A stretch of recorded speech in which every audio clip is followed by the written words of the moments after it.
Hi guys, welcome back to the channel. Today I'm sharing a recipe for Suji Laddu. This laddu is made with ghee. There's no condensed milk.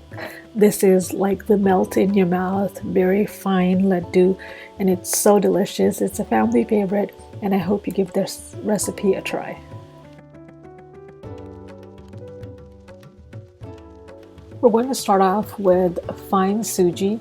So this is fine semolina that you buy at the store, but for this laddu you need to grind it up a little bit finer. So this is the finest one that I got at the grocery store. So what I'm going to do is just put it in a coffee grinder or spice grinder and just make it very fine. You don't want it to be super powdery. You still want a little bit of grittiness to it, but you do want it pretty fine. So once you have it processed and you have it at the consistency of the texture that you like, we're going to go ahead and roast this. You're going to roast this on a medium flame, medium to low flame. We're just dry roasting this at this point, so there's no ghee or anything in the pan. Once it's dry roasted and it's like a golden brown, it's not going to change much color, but you're going to smell the aroma of the suji. Then we're going to go ahead and transfer it to a plate and add all the other ingredients. We're going to use powdered milk, icing sugar, which is powdered sugar, some cardamom, and of course you're going to need ghee to bind it. You want to make sure that you mix this really, really well. So you're going to mix and take out all the lumps before you add the ghee.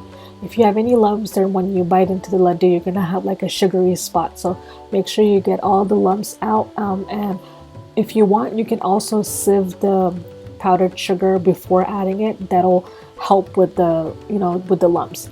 Once it's lump free and the mixture is very nicely combined, you're going to start adding melted ghee. You're going to add a little bit at a time, and don't add it to the whole thing.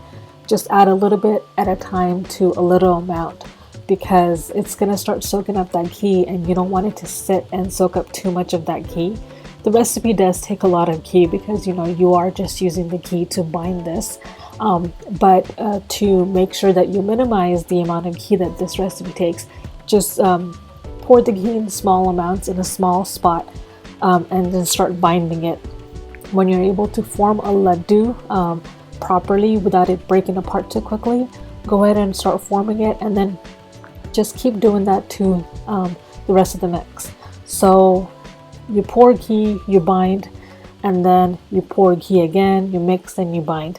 So you keep doing that a little by little until all your mixture is gone.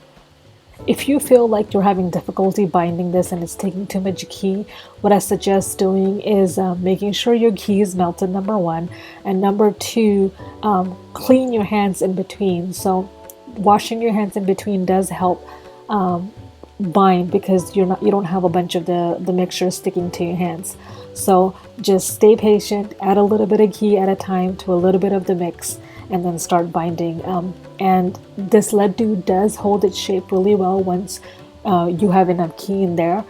It will, however, if it's too hot, it will start losing its shape because the ghee is going to melt. That's the only thing holding this together. So just keep that in mind. Otherwise, you can store this in a airtight container and it will be just great. And give this recipe a try. If you've never had Suji Laddu, try this. If you've had it any other way, try this anyway, because it is so delicious. You're gonna love it, and you're gonna tell me that this is the best recipe ever. I hope you give this a try. If you do, please let me know how it goes out for you.